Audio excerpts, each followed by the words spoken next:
all hear me in the back pretty well enough? Okay. Sure. One of the problems with the Thursdays, as you all might guess, is that typically we are in session either Monday or Thursday or Tuesday to Friday, which means we can't get anywhere on a Thursday until we have an entire week off. We had this week off, so I get to be back home, so it's nice to be back home, but that's what allowed us to get together today. So TJ, appreciate the effort and also appreciate your core principles as well. Why don't I just bring you up to date on a couple of things that I've been working on and then get to your comments and questions as soon as we can, too. As far as what's going on in D.C., I'll just sort of take it in reverse order. The last thing that happened in D.C. is the President of the United States killing the Keystone Pipeline, in which he admitted that the only reason he was killing it was with symbolism. Tell that to the 42,000 jobs that we lose, a lot of them in Texas, a lot of them down by Houston, because the President wanted to do something that was symbolic before we went to the International Climate Change meeting in Paris on December 4th. So a complete insult, you know, when you have the lowest labor participation rate that we've had in 38 years, 62%. Let me tell you, the President made light of those jobs. He said they were temporary jobs. Yes, they were 3 years. But to someone who is unemployed, getting a good job for 3 years is certainly better than that current situation. So really bad decision on his part. Plus, he had this was the incredible thing, his own State Department had said that the Keystone Pipeline would have an insignificant impact on climate change. And yet that was the excuse that was used to kill the Keystone Pipeline. If you look closely at what the State Department said, they actually said the Keystone would help with climate change because it is more dirty to transport the oil by tanker truck than by pipeline. So he did the exact opposite of what he should have done in lots and lots of ways. Before that, is there any truth to the fact that the big money guy, Warren Buffett, yeah. I mean, if the pipeline goes through, he's going to lose billions of dollars? Is that TJ, I don't know if that's accurate or not. I've heard that. I think what's more likely, there's another billionaire Democrat who has already said he's going to spend $100 million in the first election. What's his name? Tom Steyer. Tom Steyer. Tom Steyer? Yes, Tom Steyer. Steyer was opposed to it. So I think it's almost probably more Steyer than it is Tom. We'll find out. Right before that, last week, we had the vote on the budget. You all might have seen that come up. We had about 24 hours notice. There were lots of things wrong with the budget, but you may not know that for the first time that I'm aware of, when they increased the debt limit, they put no limit on the debt limit. They basically said a date, 15 months from now, and said any president, current president, or subsequent president could spend almost anything they could get away with by that date. But there was no specific amount. Lots of times in the past we've raised the debt limit, and then we lost that spending by an equal amount. There was no effort to do that whatsoever. It was just a time, date, between now and then in which the president was going to be allowed to spend about $200 billion more. So that was not really adding to the deficit, it added to the debt as well. The other thing that I want to be a little bit hopeful here, because when I think about the budget and how that came up and the process that brought it up, but we really didn't have much time to look at it. One of the rules that I think you're going to be seeing change in the next couple of weeks. Our new speaker, and I know there are mixed feelings about the speaker. I have my disagreements with the speaker as well, particularly on immigration. I've had a one-on-one conversation with the speaker on immigration, and he's saying the right things, though he hasn't done the right things in the past. But nevertheless, it is a fresh start. For good or for bad, he's a speaker. He does better on TV than Mayor ever did. And he's coming up with some new rules as well that I agree with. One of the new rules is that we ain't going to, and the first thing he said as speaker was music to our ears. He said, we can't keep doing what we've been doing. The system is broken, the system doesn't work. Some of the things that he wants to do differently, I know this is process a little bit boring, but it's called regular order. It means we're not going to be surprised by the Republican leadership when they pop a bill up on the House floor, we have 24-hour notice, and they say you've got to vote for it. Now, that's crisis management that does not work. What the Speaker has said he is going to do, regular order, which means all legislation has to go through the committee framework. That means there are opportunities to offer amendments, make sure that we have Republican support for them before we get to the House floor. The other thing that he's doing, and I like this rule change as well as any other rule change, I have supported in the past, supported again, and that is you all, the American people, the taxpayers, should have plenty of time to read a bill before we vote on it. Right now, we have a 3-day rule, but they pulled it on us on the budget, they pulled it on us on the transportation bill as well. What they're doing with the 3-day rule now is they're introducing a bill at 11 p.m. one night. We get to look at it the next day, and then we vote on it the next morning. And Who's then- they? You. You, all of us. Okay. Votes on the next day. That's what they call adhering to the 3-day rule notice, so the American people have a chance to read the legislation and your elected representatives do as well. The new rule change is going to say no more 3 days. It's going to say 72 hours. So there really is time to read the bill. You've seen the problem with the bills. Here, we had the budget was 800 pages, 36 hours, including midnights. We had the transportation bill, same situation. Remember Obamacare, 18 hours, only 2,000 pages. I think those times will be over, at least that's my hope. They're going to also change the process and change the configuration of what's called the steering committee. The steering committee chooses the committee chairs, it appoints all the committee members as well. I've been the Texas representative on the steering committee for the last 10 years, and I'm going to give you some background. Here's the, I don't know what you call it, inside the Beltway or inside baseball. But last week, Texas acquired its 6th committee chairman, a new record. There is an animosity a little bit for the Texas Republicans in Congress. It's called too many Texans. Sometimes I don't understand why they accuse us of even arrogance. None of which is true. But their complaint about too many Texans is that we have too many committee chairs for only 25 Republicans. And so what happened, to give you a little bit of background, here I'm on the steering committee, and I'm the Texas representative, so I nominate Kevin McCarthy of Houston to be chairman of the Ways and Means Committee. That position became open because of Paul Ryan becoming speaker. He was chairman of Ways and Means. Another gentleman nominates another candidate from Ohio, Pat Tebow, a good member of Congress, and he is nominated. The speaker has not taken sides. The speaker has been totally neutral up to this point as to who is going to be the next chairman of the Ways and Means Committee. And I make my nomination. The other person makes his nomination for Pat Tebow. The speaker has been neutral, raises his hand and says, I want to speak. And he starts off by saying, I don't necessarily believe in seniority. I skipped over more senior members when I became chairman of the Budget Committee. I skipped over more senior members when I became members of the Ways and Means Committee. And because Kevin Grady had 1 term more seniority than Pat Tebow, I thought, I know where the speaker's going. By the way, the speaker has 5 votes. The rest of us only have 1 vote. And because of his influence, the speaker really has 10 votes. And so whoever he selects is going to probably get. And then he talks about, I know Pat Tebow, he's been a close friend of mine for years, we have a lot in common, and I thought, well, there goes poor Kevin Grady, and there goes our 6th committee chairman. Then the speaker says, this is the first full week of the speaker, and he says, however, I agree with Lamar. What's important is that we chose the most qualified person and where they're from. Therefore, I am voting for Kevin Grady, and I hope you all will too.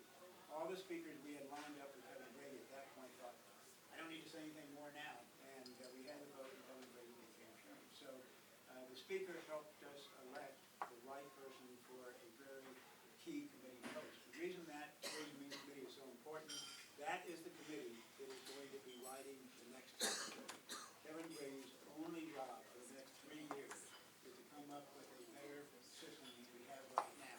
I don't know whether it's going to be a fair tax or a flat tax or anything else, but it is going to be better than the system we have right now. So we're going to have a Texan writing will committee for that. Let's see. Let me go back a couple more weeks before that to the Iran deal. The Iran deal gets worse by the week. It's almost impossible to describe how bad that deal is that the president made. And you all know the broad parameters here. The Iran deal lifted the sanctions that have been imposed on Iran and around the world, freed up $150 billion to now go to Iran. The president himself has admitted that he knows some of those dollars are going to be spent on terrorist actions, and yet he still went forward with it. And the embargo on buying arms has been lifted. So now Iran can buy weapons, and Russia has already said they will sell Iran intercontinental ballistic missiles by the end of the year. Then you heard that we were going to be able to inspect any site anywhere where we thought Iran might be constructing nuclear weapons. It turns out that the anywhere, anytime, this is like Obamacare policy, anytime, anywhere turned into, we have to give Iran 2 weeks notice where we want to inspect the site, and if they don't like it, they get to appeal it to the United Nations Committee. You can guess how long that is going to be. And then we were told, we had been told about all the agreements. Then we discovered a new side agreement. And the new side agreement is in has to do with the location where we think it is most likely Iran is constructing a nuclear weapon. And guess what? The side agreement was only Iran itself can inspect that site, and they will furnish us with soil samples. The other thing that you probably didn't hear about came out just a couple of weeks ago. We thought the United States was obviously going to be a big part in all these inspections, but we've got the expertise. There was a provision in the bill, also we were not told about by the President, that said only nations with which Iran has diplomatic relations can provide inspectors. Guess what? The United States doesn't have diplomatic relations with Iran, therefore the U.S. cannot conduct any of the inspections. That's why it gets worse by the week. The only guarantee that you get out of this particular deal is that Iran is going to have a nuclear weapon in 10 years at the most, and probably sooner if they break the agreement. They have broken every agreement they've ever been a party to, so we don't expect anything better to come from that. Let me real quickly pivot to what I'm doing as chairman of the House Science, Space, and Technology Committee. I'm looking to see what you all order. I have no idea what's coming from me. All I can say is I'll drop a hint. I love blueberry pancakes. Mike, did you hear that? Blueberry pancakes. Okay, probably already. On the House Science, Space, and Technology Committee, it's a great committee. I'm frankly, what's the word, honored or privileged to actually serve as chairman of the second committee. I served 2 years as chairman of the Judiciary Committee. Opening came up on Science Committee, so I went over and became chairman of the Science Committee. Very quickly, we have jurisdiction over agency budgets totaling about $40 billion. 80% of that is research and development. So this is the committee of the future. If we change the name, it would be the Research and Development Committee of Congress. We have jurisdiction over the Department of Energy, 1/3 of their budget, $8 billion, research and development. We have jurisdiction over the Environmental Protection Agency. We have jurisdiction over NASA, over FAA, National Institute of Standards and Technology. So this is sort of a high-tech company. But I want to focus on one component of our jurisdiction. It's not the fun part, which is space. It's the Environmental Protection Agency. Yeah. This is a rogue agency gone wild. We all want clean air. We all want clean water. What we don't want is an agency promulgating regulations that are expensive, burdensome, and probably unnecessary. So I've been in this sort of hand-to-hand contact with the EPA the entire time I've been chairman. And the EPA was my first target. I was the first chairman of the Science Committee in 21 years to issue any subpoena for any reason. I'm now up to 8 subpoenas, and I'm just getting started. And the reason for that is because, starting with the EPA, they come out with all these regulations, clean water, clean air, power plants, that cost hundreds of billions of dollars. They cost us tens of thousands of jobs, and they won't show us the data that they say justifies these regulations. They base their regulations on data that they will not make public. And so, by the way, I thought they were going to make them public. The President's own science advisor testified before the committee. I asked him the question, and I said, do you think the data ought to be made public? He said, of course it should be made public. The taxpayers paid for it. I wrote to the EPA 6 letters asking for any of the data, and they refused to do it, and that's why I issued my first subpoena. So I'm very suspicious of regulations. Now, I introduced a bill that has already passed the House, it's passed the Development Committee of Jurisdiction in the Senate, and is waiting for Senate floor action now. And my bill simply says, it doesn't make a judgment on any regulation, it just simply says, if you do not show us the underlying data of the regulation cannot take effect. So I think that if we pass a bill that is transparent and open and honest with the American people, the EPA, if they decline to show us the data and they can't put the regulation into effect, I think that takes care of about 90% of the regulations in America.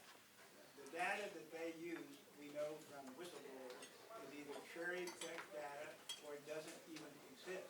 This is just political science, not good science that we're trying to implement. So we hope that that bill will go through.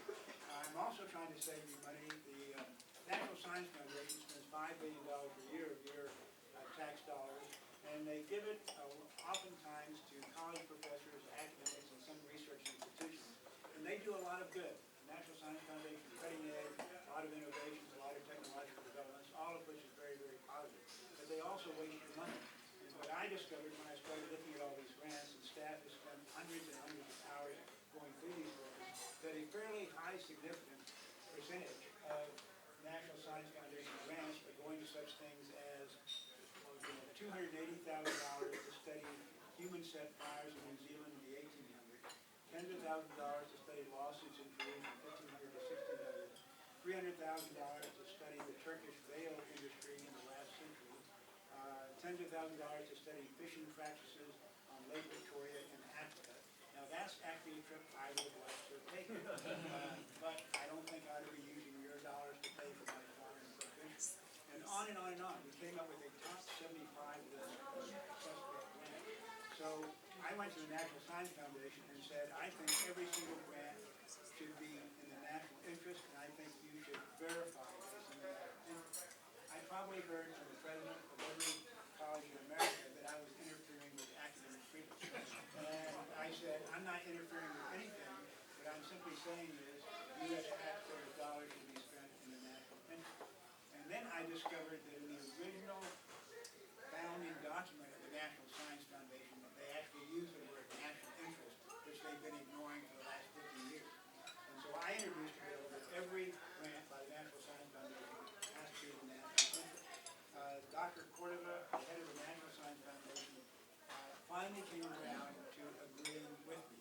And the reason she came around to agreeing with me is for a number of months, every single week, we would release 5 more grants that were embarrassing to the National Science Foundation.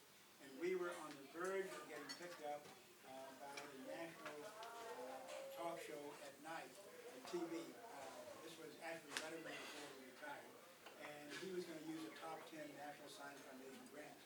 That's when Dr. Cordova decided that maybe it's not a bad idea, after all, to have a national standard. I've introduced a bill. Again, the bill has passed the House, waiting for action in the Senate, so we hope to get that done as well. Let me end on a more positive note. I introduced a bill to, I hope, help some of you all, certainly to help our tech companies in America.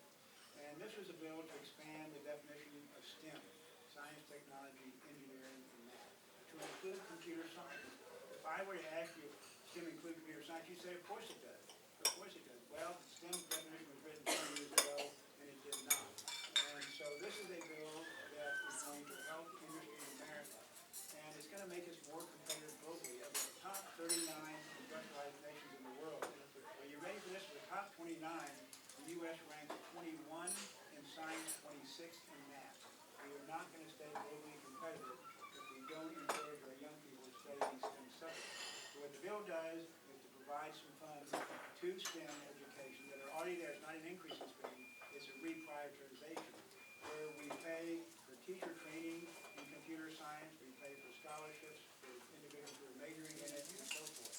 We're trying to get our American students up to speed and up to par with the rest of the world, so we're working on that. And finally, another bill that I introduced that actually became law a couple of years ago, but I'm thinking of you all because of being in Austin, was the America Invents Act. We have not made any changes to our patent system in 60 years. China, especially, and to some extent Russia, have been stealing our intellectual property. When other countries steal our intellectual property, they are stealing our money, they are stealing our jobs, and we want to stop that. I worked 6 years on the America Invents Act before it actually was passed. When it got passed, it was a major piece of legislation in the Congress before last. My co-author, Pat Leahy, a Democrat from Vermont, was a sponsor in the Senate. I was a sponsor in the House. We both got designated legislators of the year for passing this bill, and hopefully it's going to do a lot of good. Let me stop there. That's a little bit on Science Committee, a little bit on some current issues, and get to your comments or questions. Hold on real quick. First of all, CTRA, we endorse in